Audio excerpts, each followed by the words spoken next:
Hello. हाँ तो dear students, हम पढ़ रहे थे त्रिभुज के बारे में। क्या हम पढ़ रहे थे त्रिभुज के बारे में? मैंने दो त्रिभुज आपको बता दिया था, समकोण त्रिभुज और समबाहु त्रिभुज।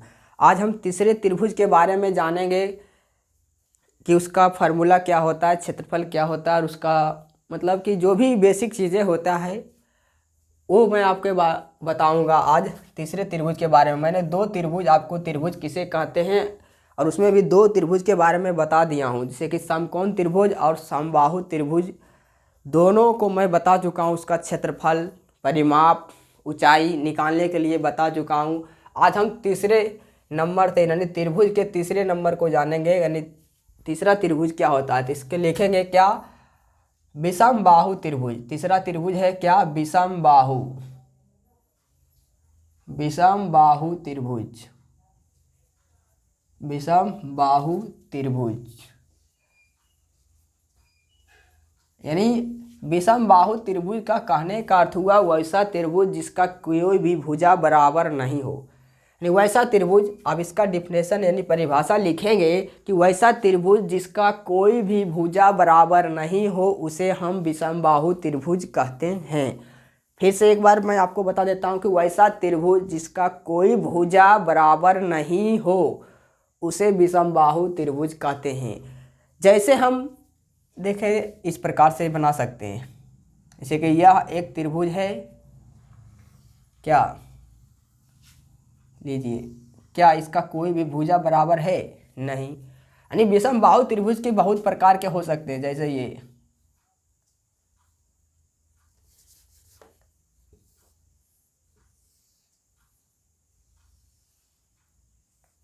कोई भी त्रिभुज आप विषम बाहु त्रिभुज बना सकते हैं, उसे विषम बाहु त्रिभुज कहते हैं। यानी एक ही चित्र से हम समझेंगे इसका फार्मूला क्या होता है। मान लीजिए कोई विषम बाहु त्रिभुज ए बी सी है। क्या? A B C, A B C है जिसकी ए बी भुजा की लंबाई मान लीजिए 6 सेंटीमीटर है, बी सी की लंबाई 8 सेंटीमीटर है और सी डी की लंबाई 15 सेंटीमीटर है। कितना?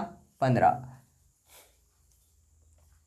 या तो मान लीजिए कि ये 20 सेंटीमीटर है और ये 10 सेंटीमीटर है और ये 6 सेंटीमीटर है। यानी कोई त्रिभुज है जिसकी लंबाई इतना है, एक भुजा 6 सेंटीमीटर, दूसरा 10 सेंटीमीटर, ये 20 सेंटीमीटर है। यानी एक त्रिभुज है जिसकी तीनों भुजा दिया हुआ है। अब आपसे इसमें पूछता है कि इसका परिमाप क्या होगा, इसका क्षेत्रफल क्या होगा। यानी विषम बाहु त्रिभुज का परिभाषा लिखेंगे, जब कोई भुजा बराबर नहीं है तो कोई कोण भी बराबर नहीं होगा, क्योंकि त्रिभुज का गुण होता है जिस कोण का भुजा जितना बड़ा होता है उसका कोण उतना ही बड़ा होता है। यानी भुजा बड़ा होगा तो कोण बड़ा होगा, कोण बड़ा होगा तो भुजा बड़ी होगी। यानी मान लीजिए सबसे बड़ी भुजा ये है तो इसके सबसे बड़ा कोण इसका ये होगा। इस तरह से होता है। मैं इसके सब पिछले वीडियो में जो पिछले त्रिभुज बताया हूँ उसमें मैं बता चुका हूँ। तो विषम बाहु त्रिभुज कहने का अर्थ हुआ जिसकी कोई भुजा बराबर नहीं हो, ना तो कोई कोण बराबर होगा, उसे विषम बाहु त्रिभुज कहते हैं। तो विषम बाहु त्रिभुज का परिमाप नंबर 1 में आपसे पूछेगा कि परिमाप क्या होगा। इसमें उतना बेसिक चीज़ें नहीं, डायरेक्ट पूछता है कि परिमाप, विषम बाहु त्रिभुज का परिमाप। क्या? विषम बाहु त्रिभुज का परिमाप। अगर आपसे परिमाप पूछे तो मैंने बताया था कि किसी भी त्रिभुज का परिमाप निकालना हो तो उसके तीनों भुजाओं का योग करते हैं। क्या? तीनों भुजाओं का योग। तीनों भुजाएं क्या है? A B plus B C और प्लस ए सी, यानी तीनों भुजा, यही तो तीनों भुजा है, तीनों भुजाओं का योग। अब इस ए बी का मान कितना दिया हुआ है? 6। बी सी का मान कितना दिया हुआ है? 10। और सी ए का मान कितना दिया हुआ है? 20। यानी इसका क्या आ गया? परिमाप आ गया। अब इसे जब जोड़ेंगे तो 20 और 10, 30 और 6 कितना आ गया? 36। इसका आ गया परिमाप। लेकिन आपसे पूछेगा कि विषम बाहु त्रिभुज का क्षेत्रफल। क्या? क्षेत्रफल। तो क्षेत्रफल बराबर होता है विषम बाहु त्रिभुज का क्षेत्रफल, विषम बाहु त्रिभुज का क्षेत्रफल बराबर होता है रूट अंडर क्या? S into S minus A into S minus B into S minus C. अब ये एस क्या है? एस का मतलब हुआ सेमी पैरामीटर, पैरामीटर का मतलब हुआ परिमाप, यानी सेमी पैरामीटर का मतलब होता है अर्ध परिमाप। यह दिया हुआ है क्या? परिमाप, यानी परिमाप को सूचित करते हैं सी से। तो यहाँ सी बराबर दिया हुआ है 36, क्या 36। और सेमी पैरामीटर एस बराबर होता है C/2, यानी मान लीजिए कि हम परिमाप को जब सी से सूचित किए तो एस बराबर होता है C/2, क्या? सेमी पैरामीटर अर्ध परिमाप। एस बराबर क्या है? अर्ध परिमाप है, क्या? अर्ध परिमाप। एस क्या है? जहाँ अर्ध परिमाप है, इसे आप अलग से लिख लेंगे कि मान लीजिए कि सी कोई परिमाप है, क्या? विषमबाहु त्रिभुज का परिमाप क्या है? सी बराबर 36 है, तो एस क्या है? सेमी पैरामीटर अर्ध परिमाप। इंग्लिश में बोलते हैं सेमी पैरामीटर, हिंदी में बोलते हैं अर्ध परिमाप। यानी एस कैसे? पहले एस निकालेंगे, यानी इस क्षेत्रफल को निकालने के लिए पहले हमें एस पता होना चाहिए कि एस कितना है। हम पहले लिखेंगे एस बराबर क्या? एस बराबर कितना? तो 36/2, क्योंकि अर्ध परिमाप जो है परिमाप की आधी होती है। तो एस बटा 2, यानी जब हम भाग देंगे तो आएगा 18 दूने के 36, यानी एस बराबर कितना आया? 18। अब हम इसका क्षेत्रफल निकालेंगे इस तरह से। एस का मान आया कितना? 18, लिखेंगे 18 इंटू, अब एस माइनस ए, तो एस आया 18, तो 18 यहाँ ए। तो यहाँ जो हुआ, जो क्वेश्चन दिए होते हैं उसमें जो होता है तीनों भुजा जो होती है छोटी छोटी होती है। तो यहाँ आया एस माइनस एस, 18 माइनस से जब 2 निकलेगा तो यहाँ काल्पनिक संख्या आएगा, तो 18 माइनस 2 आ गया कितना? 2 गुने एस माइनस बी, यानी अब दूसरी भुजा घटाना, 18 में से 6 गया तो आएगा 12, गुना एस माइनस सी, तो 18 में से 8 गया तो आएगा 10। लेकिन यहाँ जो दिया वही तो मैं अपने मन से भुजा दिया हूँ, ये कोई समझाने के लिए, ये क्या है? समझाने के लिए दिया हूँ तीनों भुजा। लेकिन वहाँ जो क्वेश्चन में दिए होते हैं, आप जब एस का मान निकालेंगे तो तीनों भुजा से छोटी होगी, ये तीनों भुजा से छोटी आती है, यानी इस तरह से क्षेत्रफल निकाले जाते हैं। अब हम जब इसे जब निकालेंगे तो इसे लिख सकते हैं, अब इसका वर्गमूल निकाल देंगे, वही क्षेत्रफल होगा। इस प्रकार से विषमबाहु त्रिभुज का क्षेत्रफल और परिमाप निकाले जाते हैं। नेक्स्ट अगला है समद्विबाहु त्रिभुज। अब समद्विबाहु त्रिभुज का क्षेत्रफल जो होता है इसी सूत्र से आप निकाल सकते हैं। अगर समद्विबाहु त्रिभुज हो गया तो इसी सूत्र से। अब बाकी बचा 2, जैसे मैं आपको पहले आप यहाँ तक लिख लें, उसके बाद मैं आपको अगला बताता हूँ कि विषमबाहु त्रिभुज क्या होता है। अब अगला है समद्विबाहु त्रिभुज। क्या? समद्विबाहु त्रिभुज।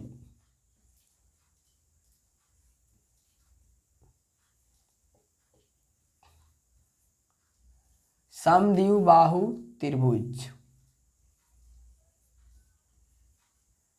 समद्विबाहु त्रिभुज। समद्विबाहु त्रिभुज का कहने का अर्थ हुआ जिसका 2 भुजा बराबर हो और 2 कोण बराबर हो, जैसे इस तरह से। क्या? समद्विबाहु त्रिभुज। अब इसका डिफिनेशन लिखेंगे, समद्विबाहु त्रिभुज जिसकी 2 भुजा बराबर हो या तो 2 कोण बराबर हो उसे हम समद्विबाहु त्रिभुज कहते हैं। और जिस अनुपात में ये नीचे वाला दोनों, ये कोण मान लीजिए थीटा है तो ये कोण भी क्या होगा? थीटा। लेकिन ये कोण थीटा नहीं हो सकता, ये कोण का मान कुछ और होगा। या मान लीजिए ये कोण 2 थीटा है। अब मानने में क्या जाता है? तो यानी 2 भुजा भी बराबर, यानी ये कोण बराबर, तो इसके संगत भुजा जो होगा आपस में बराबर होगा। यानी ए भुजा यहाँ से यहाँ तक अगर ए है तो ये भी भुजा यहाँ से यहाँ तक ए होगा, और ये भिन्न होगा क्योंकि ये इस कोण का मान भिन्न है, तो ये भुजा जो होगी ए से बड़ा होगा। ए से बड़ा कुछ भी आप मान सकते हैं, मान लीजिए कि ये बी है। यानी समद्विबाहु त्रिभुज कहने का अर्थ हुआ कि जिसकी 2 भुजा और 2 कोण बराबर हो। देखिए ये दोनों भुजा बराबर है, ये बराबर का साइन मैं दिया हूँ, चिन्ह, और 2 कोण बराबर हो उसे समद्विबाहु त्रिभुज कहते हैं। अगर आप त्रिभुज का बोल देगा कि तीनों कोणों का योग, तो लिखेंगे थीटा प्लस थीटा प्लस ये कितना है? 2 थीटा बराबर कितना? त्रिभुज के तीनों कोणों का योग जो हमेशा 180 डिग्री होता है, इस तरह से। अब आपके इसके पूछ ले कि प्रत्येक कोण कितना कितना होगा, तब लिखेंगे थीटा प्लस 2 थीटा कितना होगा 4 थीटा बराबर कितना 180 डिग्री। अब जब 4 से इसे हम थीटा इजिकल टू लिखेंगे तो 180 अब बटा 4, क्योंकि 4 इधर थीटा के साथ गुना के रूप में लिखा हुआ है, बराबर के इस साइड भेजेंगे तो आएगा क्या भागा के रूप में। अब 4 से भाग देंगे तो आएगा 4 चौके 16 और 2 18 20, 4 5 के 20, यानी थीटा का जो मान आया कितना 45 डिग्री। अरे इस कोण का मान आया 45 डिग्री और इस कोण का मान आया 45 डिग्री, तो इसका दोगुना ये है तो ये कितना होगा 90 डिग्री। तो ये जो है समकोण त्रिभुज का फॉलो कर गया। लेकिन अगर संयोग बस कोई दूसरा त्रिभुज लेते हैं, जैसे इस समद्विबाहु त्रिभुज में इस तरह से मानते ये कोण 3 थीटा, ये कोण 2 थीटा, ये कोण भी 2 थीटा, ये भी क्या है समद्विबाहु त्रिभुज है। क्या है समद्विबाहु त्रिभुज। अब इसको अगर पूछता है कि इसका प्रत्येक कोण का मान ज्ञात करें तो यहाँ लिखते हैं 2 थीटा। हम जानते हैं त्रिभुज के तीनों कोणों का योग कितना 180 डिग्री प्लस 3 थीटा बराबर कितना 180 डिग्री। 2 2 4 और 3 7 से पूरा पूरा डिवाइड नहीं होता, तो इसे मैं कुछ चेंज कर देता हूँ। जैसे मैंने यहाँ कर दिया 4 थीटा, क्या या तो कर देते हैं 5 थीटा। तो यहाँ पूरा पूरा कटने के लिए तो हो गया 2 2 4 और 5 9 थीटा, क्या 9 थीटा इजकल टू 180 डिग्री। अब यहाँ थीटा का जब मान निकालेंगे तो आएगा 180 बटा 9, यानी 9 से जब इसे भाग देंगे तो आएगा 20, यानी थीटा का मान कितना आया 20 डिग्री।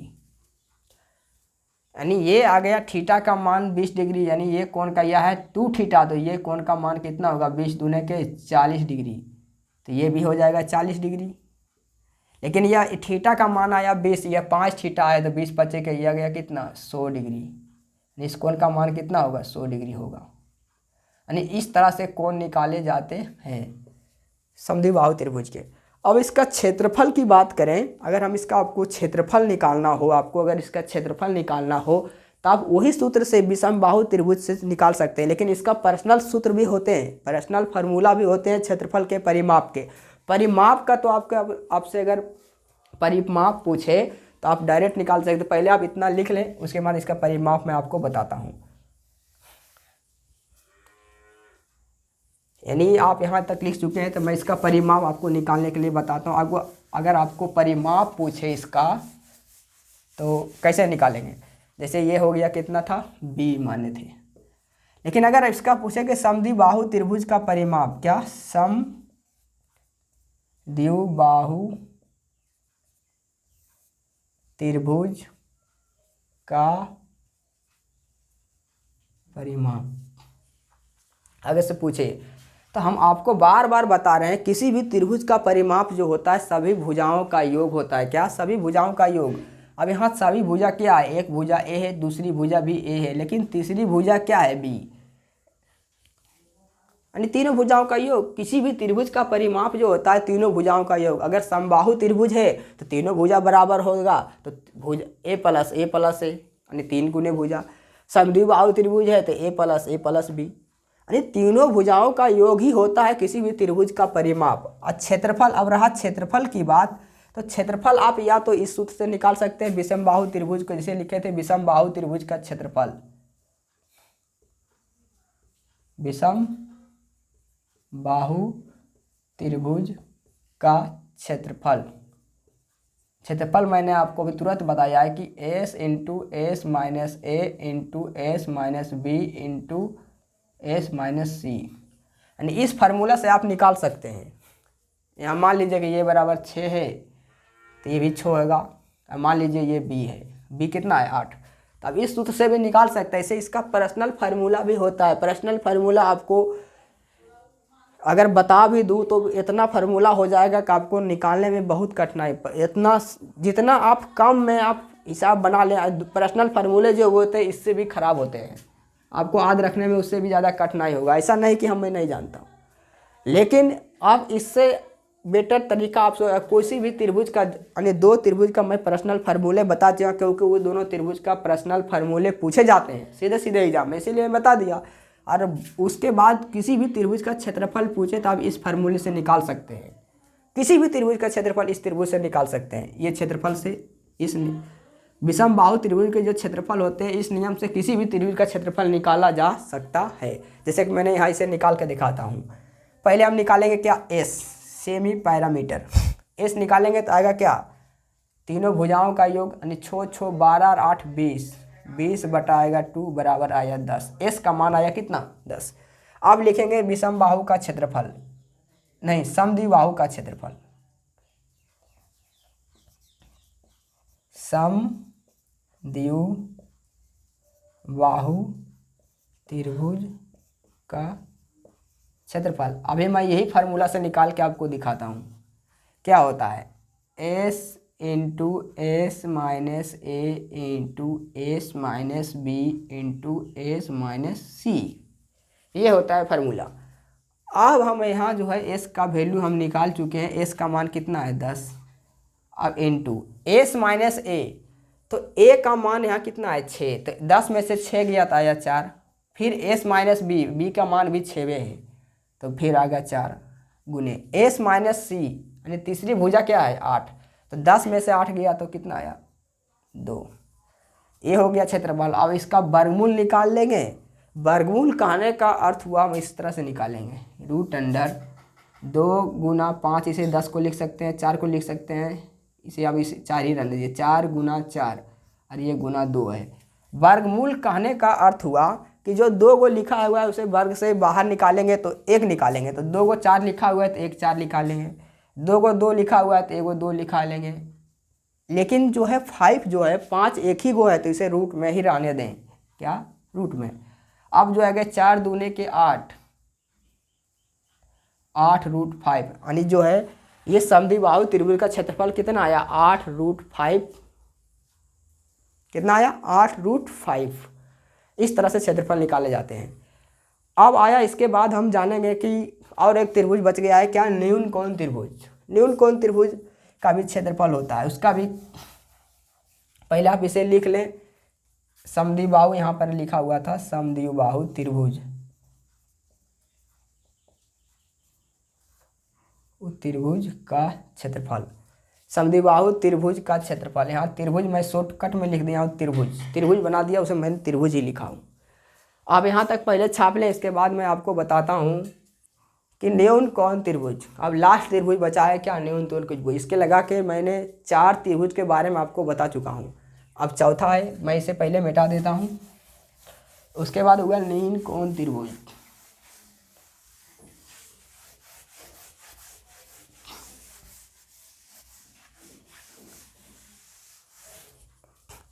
अब आया क्या, न्यून कोण त्रिभुज। न्यून कोण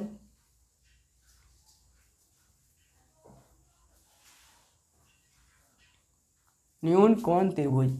न्यून कोण त्रिभुज का परिभाषा लिखेंगे कि वैसा त्रिभुज जिसका सभी कोण 90 डिग्री से छोटा हो, यानी वैसा त्रिभुज जिसका सभी कोण 90 डिग्री से छोटा हो उसे न्यून कोण त्रिभुज कहते हैं। जैसे हम न्यून कोण त्रिभुज इस तरह से हो सकते हैं, जैसे कि मैंने ये कह दिया 45 डिग्री है, ये भी 45 डिग्री है।